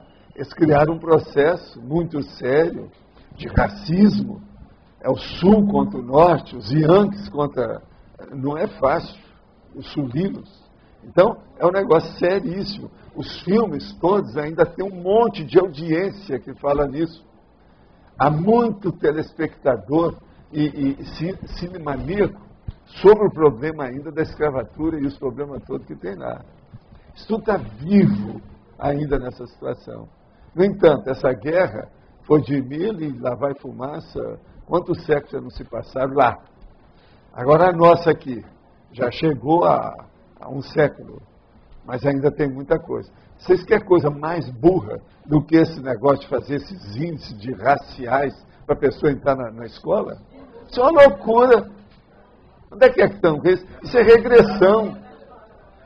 Quanto menos falar nesses processos, melhor. E quanto mais colocar as pessoas igualitárias dentro de tudo que tem, melhor. Agora, a hora que estabelece cotas, está forçando a barra, porque já mostrou como as pessoas são inferiores a outras. Está na cara. Agora, quem está procurando isso, está dando um tiro no pé. Isso está errado. Então, é aquilo que eu falo. Por exemplo, nos Estados Unidos, em certos lugares que eu estive, aonde tem mais racismo, não é com os brancos, não. São com os afrodescendentes. Nos Estados Unidos, eu passei por isso.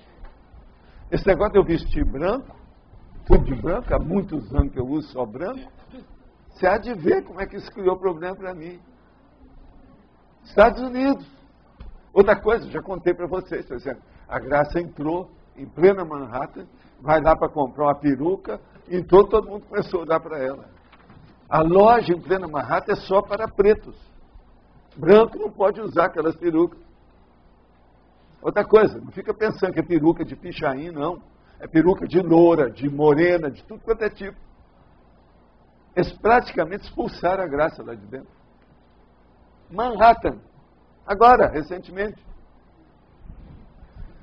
Por aí, então, vocês vão ver que o negócio do idiotismo cultural é muito sério. Agora, o feudalismo ainda está. Isso tudo aí são ainda reverberações de feudalismo que vem do processo da escravatura desde a antiguidade, que chegou na escravatura atual. Agora, quanta coisa que ainda não existe aqui nesse sentido. Agora, veja, aquilo que está falando da mega fraternidade é justamente isso. É ponderar esses aspectos, ver o que é o importante disso, para a gente equalizar nós todos, dentro da situação possível. Então, agora, a democracia americana, a hora que eles me convidam para ficar lá, e que eu recuso, eu falo assim, eu vou embora para o Brasil, que lá eu tenho mais liberdade que aqui. Eu estava certo. Fazem 42 anos que isso aconteceu. Eu falei assim, ó, não precisa de falar comigo, porque eu não vou ficar aqui mesmo. E eles queriam. Outra coisa, era assim, independência econômica financeira, petrodólar, tudo com facilidade. Eu não quis saber nada disso. O senhor fez a pré-análise, tudo, viu que poderia... Cheguei e usei a banana technique, que é o processo da esnobação técnica cosmoética. Que o nome que eu uso aí é outro nome. Como é que é o nome que eu uso? Vocês têm um nome? Não, banana technique, eu já falei. Homem super. Agora, ó, qual o nível mínimo de domínio energético necessário para o início da TENEPS? O mínimo é a pessoa saber que ela tem energia, pelo menos nas mãos. Por exemplo, você está aí, eu vou jogar energia para suas mãos. Se você está vendo, ó, não vou falar seu nome. Quem perguntou? Aqui, ó, vou mandar energia. você sentiu isso nas mãos, você já pode. Do ponto de vista de energia, você já dá conta. Agora, olha bem a sua vida. Veja bem como é que está. Porque os primeiros 6 meses... Pode falar. Valdo, com relação à autoconscientização multidimensional, se a gente vem para cá e tem um grande restringimento, mas de toda forma, aqui ou onde quer que a gente esteja, a gente tem uma atuação que pode e deve também ser multidimensional, né?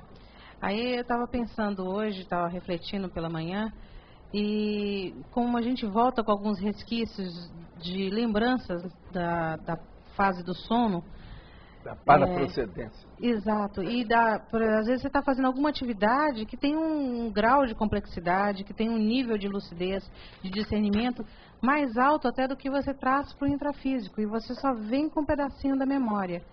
Então, eu fiquei hoje tentando ver como é que é isso. Quer dizer, qual que é a compreensão de autoconscientização multidimensional, de fato, né, das implicações disso na minha existência. E também comecei, como você também é nossa cobaia, ponto de reflexão, né, que a gente olha espelho, e pensando assim, o que a gente então tem que fazer, ou deveria ter de percepção de como ampliar essa no percepção início você tem que pensar naquele meu percentual de 1% e 99%. Você veio para cá, 99% é a matéria, é a parte física, é o intrafísico, é o corpo. 1% é o extrafísico, é o holossoma propriamente dito, a extrafisicalidade. Agora, com o passar do tempo, dependendo da sua competência, a sua performance, o seu desempenho, esse 1% vai aumentando. O ideal é a hora que chega, que você vai ter um OFIEX que 51% já é de lá. 49 é daqui. Agora vai chegar um ponto que você pode ser um assembly consciex, aí é mais de 70% de lá. Você já tem quanto tempo? Quando você for serenona, eu penso que aí já é 99%. Aí inverteu. Aquilo que era 1% virou 99%, e o que era 99% virou 1%. Até você ter OFIEX, então você estava só na TENEPS, vamos dizer assim, aqui. Era nessa vida. Olha só aqueles percentuais já. O desperto, por exemplo, ele tem 50% de serenão. Ali ele já pode começar a funcionar com assistência para chegar nisso. Agora, depois dele é que vem a semiconsciex. Ali é que é a coisa séria. É aí que pega o carro. O que você sugere, assim, em termos operacionais, né? Se a primeira coisa é burilar a sentimentalidade, o emocionalismo, que é esse que leva o parapsiquismo para o buraco. Não há pré-análise de nada. A pessoa se entrega ao parapsiquismo do outro. Ela tem que começar a ter pré-análise para fazer o auto-parapsiquismo dela. E ela começar a ter noção disso. E outra coisa, sempre que a pessoa tem uma auto-pesquisa, ela tem mais confiança em si, que é o problema da descrenciologia, o princípio da descrença. Gente, nós estamos falando a coisa, princípio, meio e fim, bem claro. Dentro desse levantamento, inventário ou balanço da vida humana que nós estamos fazendo na conscienciologia, olha, não adianta vir que não tem, a situação está muito óbvia. Tem princípio, meio e fim, essas coisas todas nós estamos falando, tudo em prosa. Hoje eu já distribuí a maioria das técnicas em vários lugares, não tem todas ainda, mas uma boa parte já está aí. Uma coisa bate na outra. Você entrou por aqui, vai acontecer isso, isso, isso. É só olhar na conscienciologia. Entrou por aqui, vai acontecer isso, isso, isso. Tudo direitinho. Bem claro, evidente. Agora, eu estou agora fazendo esses verbetes, repetindo esses dados, para ver se cai a ficha. Agora, eu não posso fazer ligação. Não pode fazer? Ligação.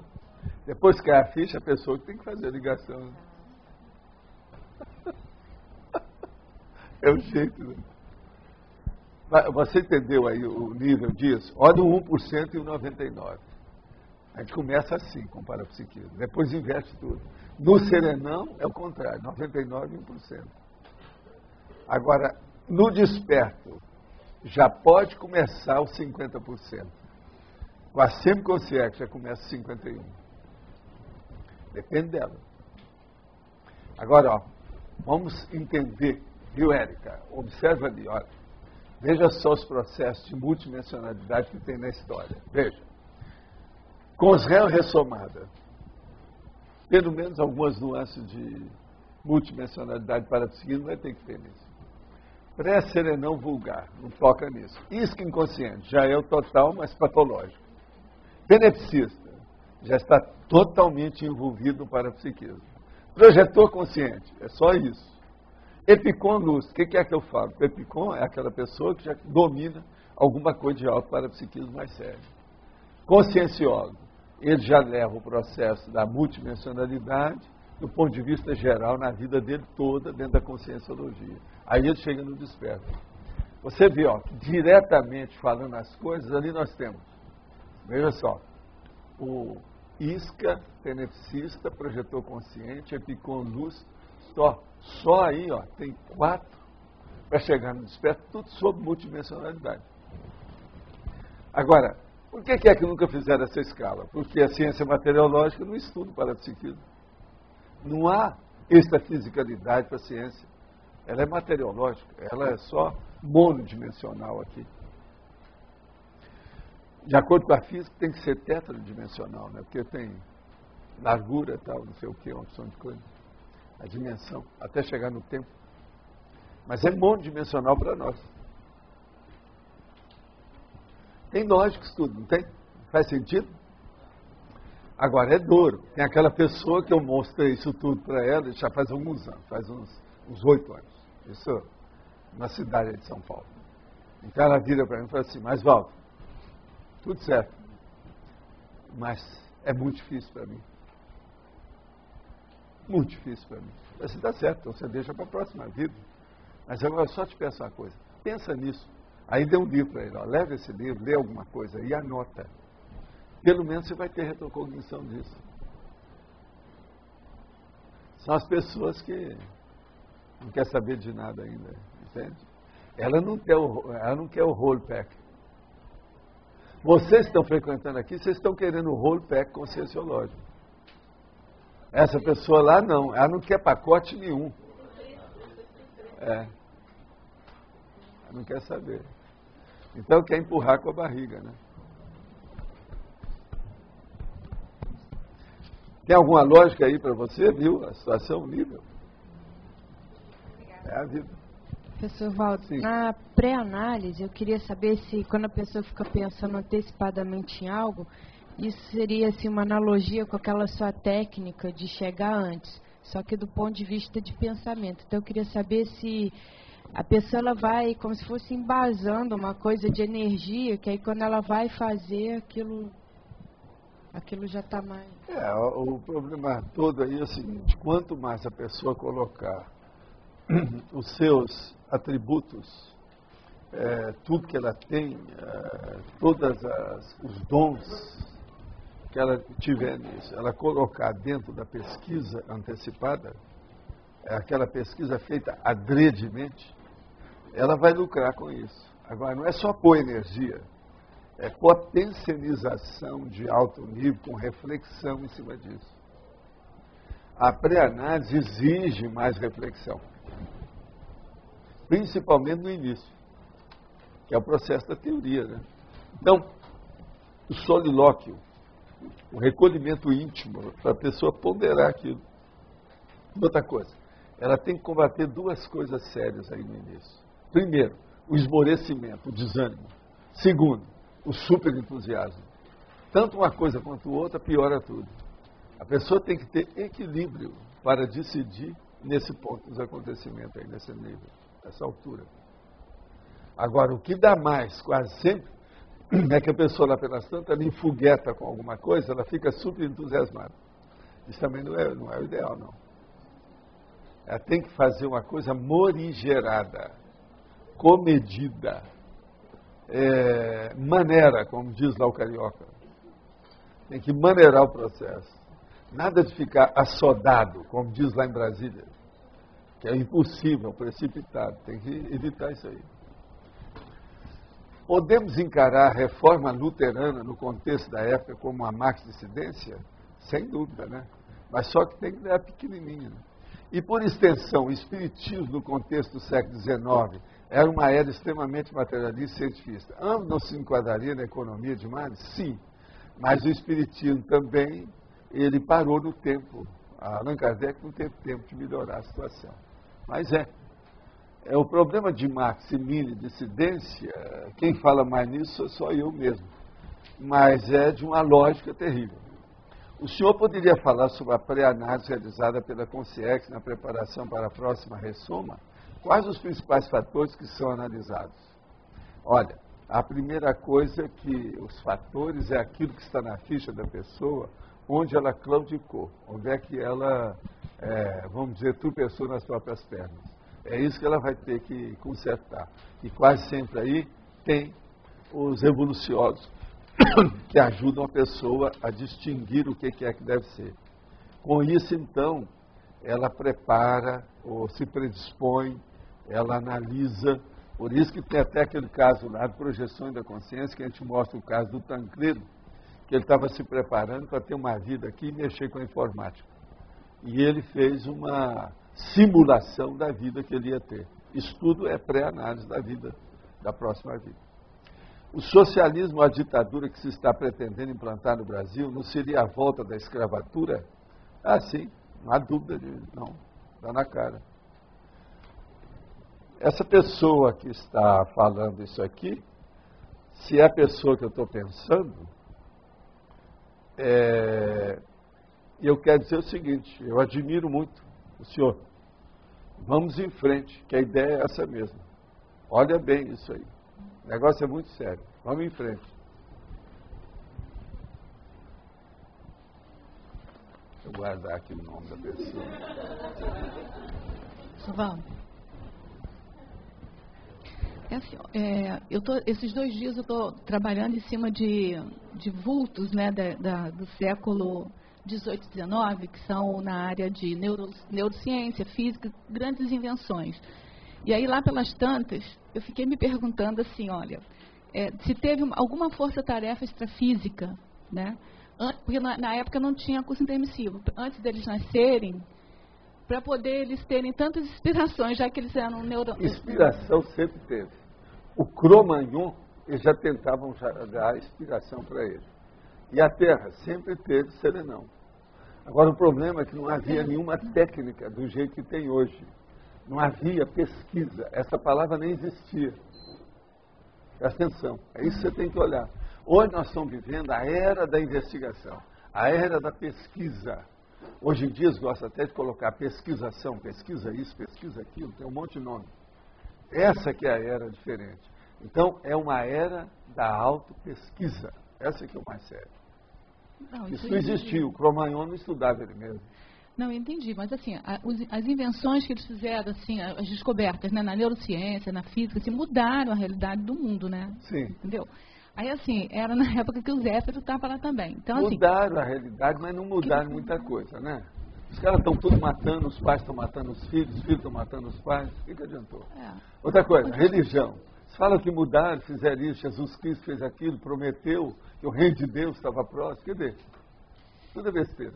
Então, veja, nós vamos entender, a gente abençoou tudo isso, fizeram muito esforço, muitos de vocês estavam envolvidos nisso, então eu tenho que até abençoar todo mundo, porque senão eu estou xingando vocês. Então é preciso abençoar tudo. Mas veja, não resolveu muito. Tá certo? Eu estou falando vocês do aspecto bom, não estou falando a parte da negativa, não. Mas veja, bom, mas pequeno. Insuficiente. O problema é a insuficiência, né? O processo é esse, a insuficiência. Agora, o problema nosso é hoje ver se a gente supre essa insuficiência. Não, eu entendi que é insuficiente, mas sabe o que ficou para mim? Assim, que já fazia parte de um mecanismo, do macromecanismo, entendeu? Mesmo insuficiente. Sim, mas era um macromecanismo que não era igual esse hoje. Aquilo tudo lá era eventual, primário, empírico, amador, rudimentar, engatinhante, fetal. Coloca como fetal que você vai entender. Sei. Agora, hoje não. Nós estamos falando aqui com gente já com 80 anos, 100 anos, lúcido. É outra situação. Já não tem mais feto nisso. Tá certo? Esse aqui é o caminho. Agora, ó, eu quero dizer uma coisa para vocês, que há pouco tempo me perguntaram sobre isso. Falaram assim, você fez aquela escala lá tem desperto, semiconsex, teleguiado, evolucionado, serenão. Mas vem cá, como é que eu acho esse povo? Assim, trabalhe bem que você chega lá. Então a mesma coisa eu quero falar para vocês. Não venha cobrar de mim. Cobre de cada um. Acesse essas personalidades que elas vão assistir vocês. Tem mais lógica do que isso? O caminho é esse. Acesse essas personalidades. Agora, veja, vocês não vão procurar uma pessoa dessa no bar, na zona de prostituição, no tóxico, tá certo? Vamos dizer, no forró.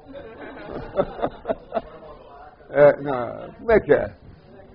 Tem que ver, né? Arranja um holopensene mais ou menos adequado.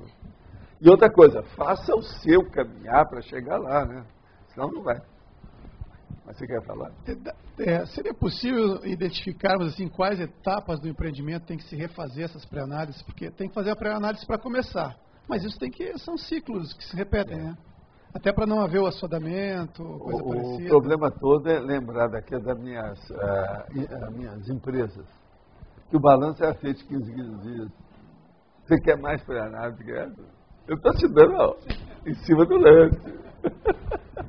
Eu teria o empreendimento mostraria qual é. Agora, chega às rotinas úteis. Aquele negócio dos bons hábitos, as rotinas úteis. A hora que chega na rotina útil, o negócio melhora. Possuo um holopensene patológico em mais de uma década e tenho hábitos negativos. Há muito tempo que tento mudar essas coisas e não consigo. Não se passa sequer um dia em que não cai nas armadilhas do pensamento e dos hábitos. Pode me sugerir alguma coisa? Sim. A primeira coisa, saia daí de onde você está. Mais depressa possível. Mude de ambiente físico e comece uma vida nova na estaca zero com tudo que você puder. A coisa aí muda. Enquanto você estiver enraizado aí, não adianta. Isso aí já está poluído, a boca torta não permite melhorar mais, o galho torto já não dá para equilibrar, tem que replantar esse galho baixar no outro terreno, porque esse aí não dá mais.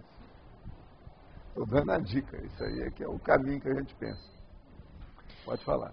Professor Valdo, dá para explicar por que a reforma protestante do Martim Lutero foi uma maxi-dissidência, já que ele criou uma outra religião? Foi porque criou outra religião, mas essa outra religião, eles não abusavam. Hoje eu não sei, né? Hoje eu estou abusando até mais. Mas não abusavam, por exemplo, da cobrança das lências, indulgências, benências ou benevolências. Entendeu? Que eles cobravam tudo isso. Agora, a Igreja Católica, ela tirou uma porção de coisa. Observa, você não chega, da Igreja Católica, por exemplo, você não chega no protestante, você vai ver santo de barro, essa coisa toda, não existe lá. Olha bem o que o Lutero fez.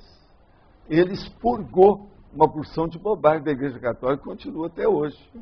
Mas agora, depois vem aquele povo fanático, milhões de coisas, isso muda. Hoje em dia, as seitas, por exemplo, protestantes, às vezes, são todas do mesmo estilo do Opus Dei e outras coisas mais. Por quê? Faz lavagem cerebral do povo, uma opção de coisas. O processo é ver o que se faz com isso. Eu fico questionando se não morreu mais gente depois da Reforma Protestante, em função das guerras entre católicos e protestantes. A Igreja Católica sempre matou muita gente, né? Ela é mortífera. Mas agora, a turma também que foi para os Estados Unidos, devido aos judeus, que os judeus são também mortíferos. Você sabe que é da raça. Eles são da lei de Italião. É vida por vida, olho por olho, cabeça por cabeça. Você está entendendo? É a lei de Italião. Agora, eles acham que isso é a justiça real. Então, isso leva para o belicismo, é inevitável, é a vingança. Você veja, a maior prova disso. Israel, o país, a nação, está completando 60 anos. Agora. E eles estão brigando lá com o mesmo povo faz 60 anos. Quer dizer, é aquilo que eu já falei, daqui a uns tempos vai passar a Guerra dos 100 anos. Que na história, na historiografia, existe uma guerra que durou 100 anos. Essa aí já tem 60, metade já está feita. Mais 40 anos de briga entre judeu e palestino e árabes, ou islâmicos, alguma coisa vai acontecer, vão ganhar. Aí o Guinness vai levar, não, a guerra de mais de 105 anos, foi aqui. Eles vão bater a história. É uma coisa terrível falar isso, mas é a realidade que está aí, são os fatos, nós estamos aí. E outra coisa pior, Israel agora, essa semana, os jornais de hoje, que eu estava lendo agora de manhã, estão falando que essa comemoração está manchada, porque o chefe que está dirigindo Israel está cheio de gente contra ele devido ao problema de corrupção. Vocês viram isso? Estão querendo destituí-lo, tirar ele de lá. É impeachment. Possivelmente alguma coisa nesse sentido. Alguém leu isso aí? Pois é, alguma coisa aconteceu lá. É uma briga danada. Então isso está manchando a comemoração de 60 anos de Israel. Mas é que eles não tiveram nenhuma comemoração que não tivesse mancha, porque estão brigando esses anos todos. Aonde tem guerra, tem mancha, não é isso? O negócio é terrível. Então, pensem nisso. Estudo é um processo. E tem religião no meio de tudo isso. Não adianta querer dizer. O Talmud está lá firme. Está certo? Os teóricos iniciais da economia, da época do iluminismo, que até hoje repercute no meio acadêmico e suas ideias, o tão aclamado mercado, tem responsabilidade pela situação atual da economia convencional? Olha, em parte tem, mas eles não têm não, porque muita gente já renasceu depois disso e eles mesmos acrescentaram mais coisa negativa. Agora, a gente não pode falar que sejam os mesmos que renasceram. Tem os filhotes dele, tem os descendentes deles, tem os discípulos desse povo todo. É a nova prole, a neoprole. Então o problema todo não é bem assim não. Agora, o problema é o seguinte, nós temos que caminhar para acabar com a moeda. Vamos supor, daqui 1000 anos, isso já deve ter mudado alguma coisa. Até lá, deixa esses bilhões de economistas falar o que bem entende. Eles têm um prazo aí para liquidar com isso.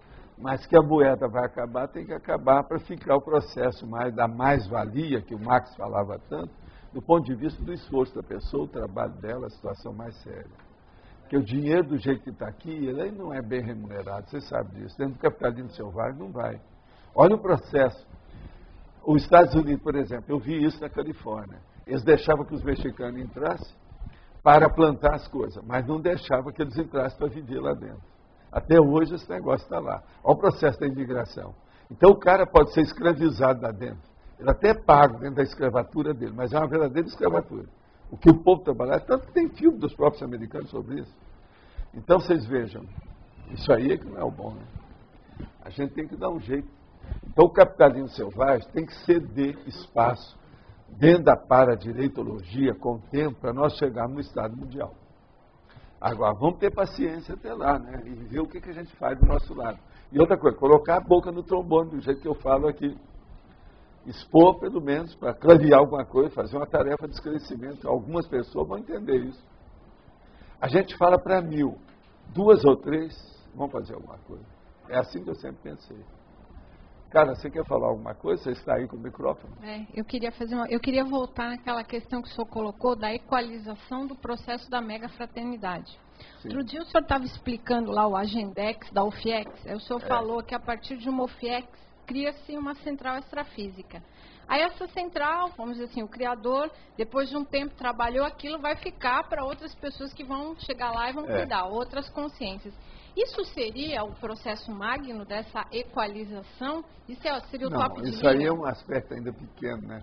Porque esses esforços ainda são muito minoritários na Terra. Né? A coisa mais séria que tem, que eu acho, é a TARES. Vocês têm que lembrar que a TARES maior não é feita por nós. É feita pelos serenões, depois pelos evoluciólogos, depois pelos despertos. Sem falar naqueles ali, ó, semiconsciência, teleguiado. Então, essa TARES é que interessa. Por exemplo, fizeram uma TARES comigo, por isso que eu venho vender para vocês a TARES. Vocês vão vender para outros. Enfim, tudo é um processo de venda, né? Venda da neo-ideia, o neoconstructo, a neo-verpom.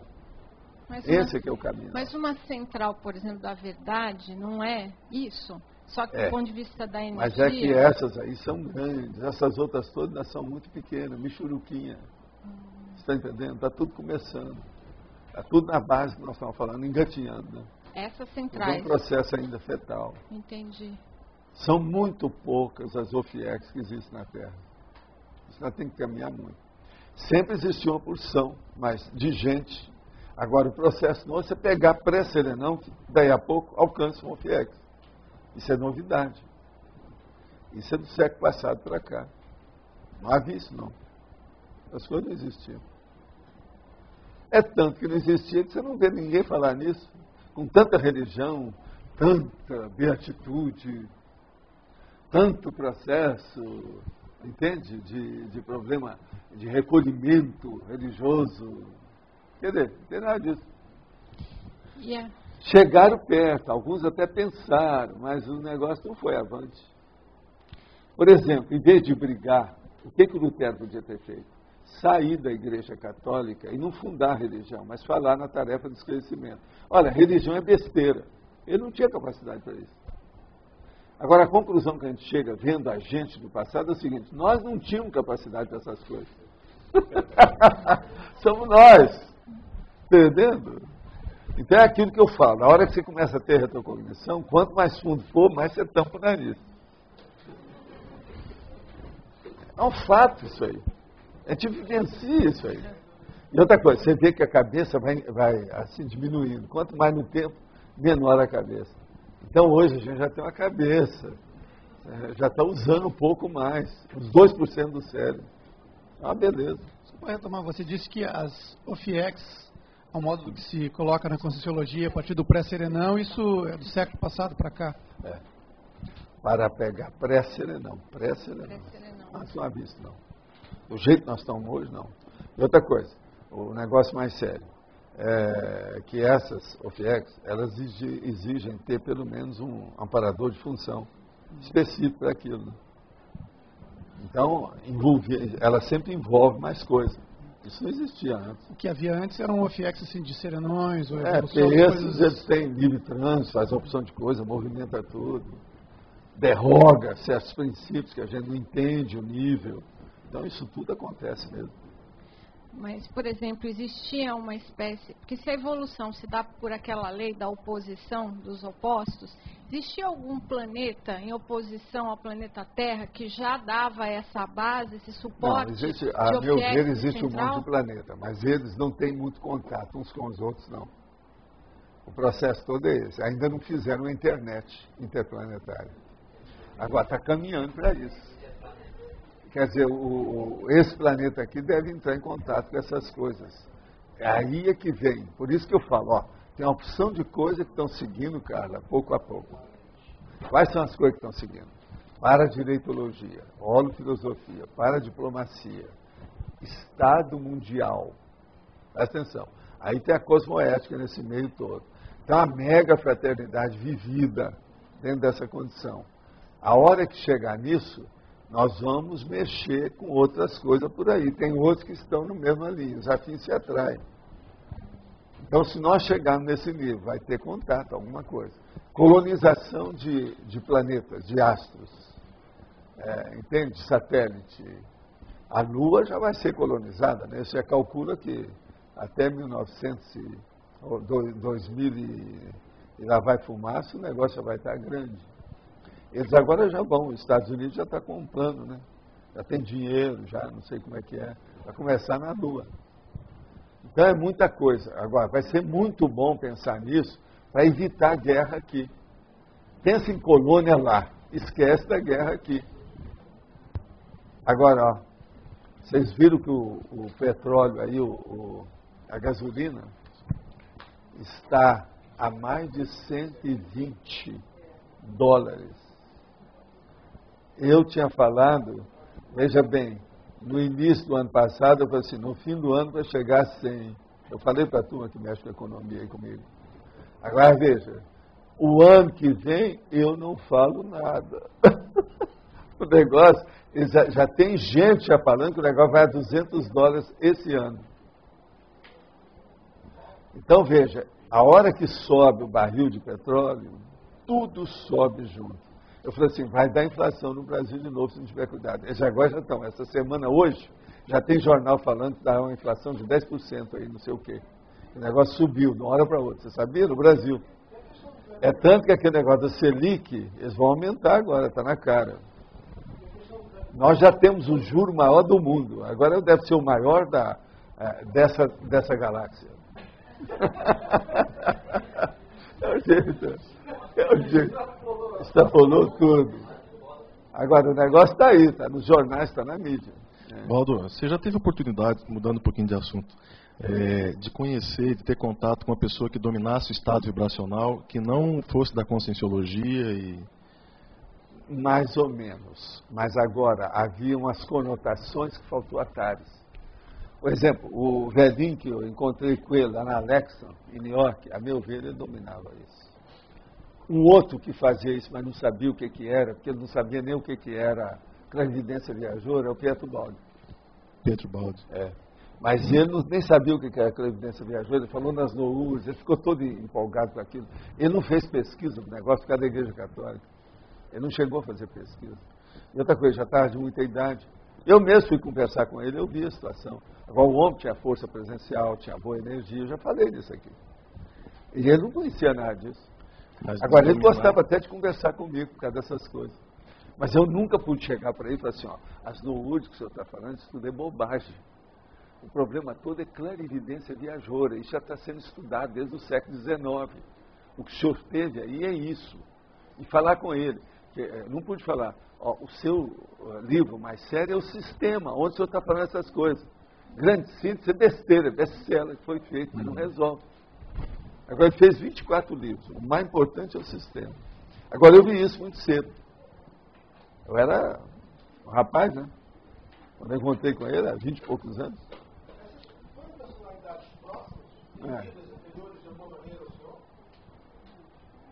Olha, a gente nunca encontra com a pessoa a primeira vez, não é isso?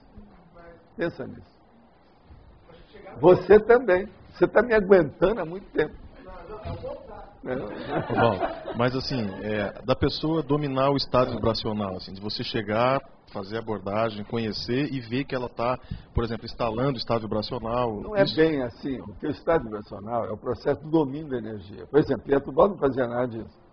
Mas ele tinha energia onde ele chegava, ele tinha coisa, tinha consciência daquilo. Uhum. Mas tudo dentro de um nível ainda de um antagonismo total. Você está entendendo?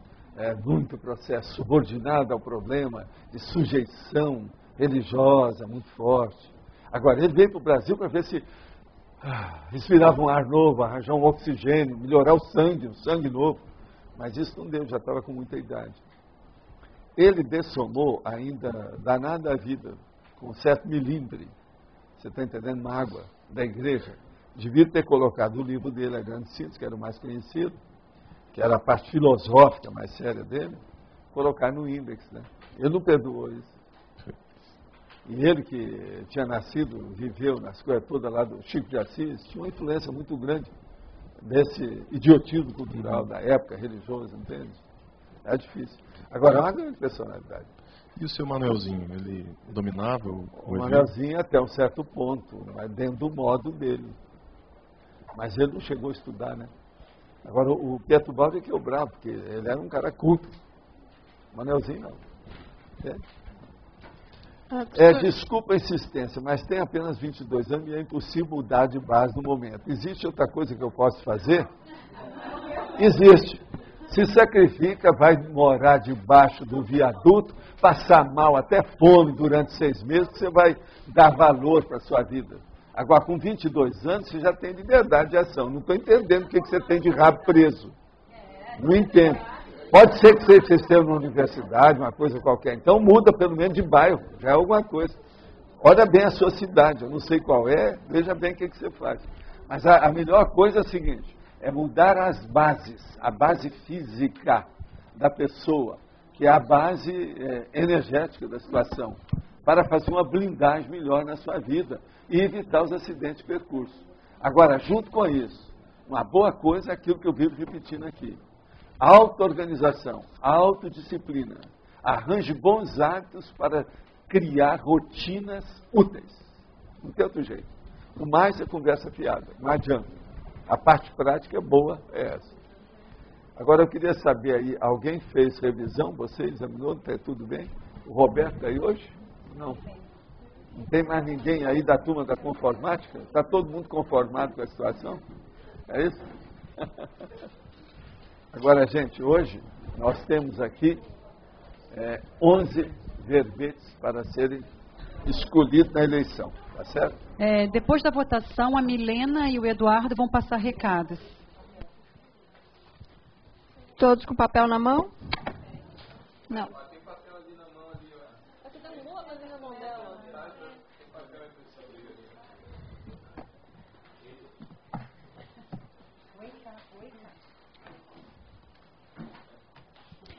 Verbetes novos.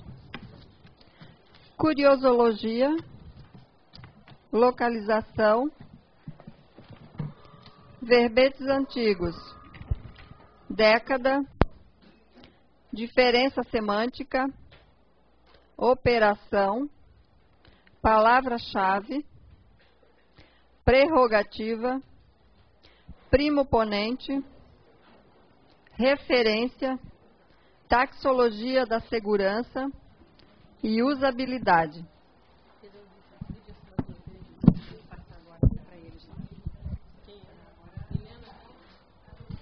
Pessoal, a gente gostaria de divulgar aqui o Cine ProEx, que nós vamos ter lá no Discernimento, dia 10 de maio, agora sábado, ou melhor, amanhã, né? Das 19 até as 21 horas. É interessante que o assunto abordado vai ser essa relação professor-aluno. É baseado na história verídica, né, da vida de Ron Clark, um professor que foi dar aula no Harlem, Nova York, então ele teve que enfrentar o desafio de ir contra a instituição, contra a diretoria da instituição, para poder reurbanizar o processo e o ensino aos alunos lá daquela escola. Então, é um filme bem interessante. Cine ProEx, vai se discutir a ProEx desta personalidade aí, para a gente poder aprofundar amanhã, então. O Triunfo. Ok? Obrigado. Posso falar? Pessoal, a gente queria dar um recado para vocês, fazer um convite a todos a se tornarem amigos da enciclopédia, tá? Nós fizemos um levantamento nesses últimos 30 dias. Hoje nós somos 208 amigos, né? Nossa meta é de chegar a 700 amigos. E esse é um convite que, com certeza, se todos puderem contribuir, puderem ajudar, vai nos dar um benefício muito grande para a enciclopédia e também para o tertuliário. Para se tornar amigo da enciclopédia, você faz um pagamento mensal de R$60, né, e vai poder ajudar e contribuir com as tertúlias, com os verbetes, com a estrutura que está por trás aqui da enciclopédia, do tertuliário, e vai vincular o processo pessoal com a enciclopédia, com esse processo de revolução íntima que está sendo realizado aqui em Foz do Iguaçu. Então é um convite a todos nós, aos para-tertulianos que estão ouvindo a tertúlia, podem entrar em contato comigo ou com a professora Simone Zolê, e a gente está à disposição, o meu celular está aqui na recepção, é o 9925-7777, código é 45. E aí a gente pode dar mais detalhes por telefone. E um segundo recado, rapidamente, é a respeito do curso Heterocrítica Especial 2, que nós já abrimos as inscrições na recepção. Esse ano a gente vai trazer, ou pelo menos pretende trazer, o professor Osmar Ramos Filho, a gente está fazendo contato com ele, e o curso vai ser sobre o livro dele, O Avesso de um Balzac, e nós já vimos fazendo reuniões sobre esse curso, já estamos indo para a 4ª reunião com os professores, e vai ser um curso bem aprofundado, com temas específicos de proexes, de conscienciometria, de sociometria, e algumas novidades que a gente está implementando aí, para aprofundar ainda mais o heterocrítica, tá bom? Tá, as inscrições abertas na recepção. Obrigado. Ganhou, então, o verbete de amanhã, diferença semântica, com 10 votos. Obrigada, boa tarde.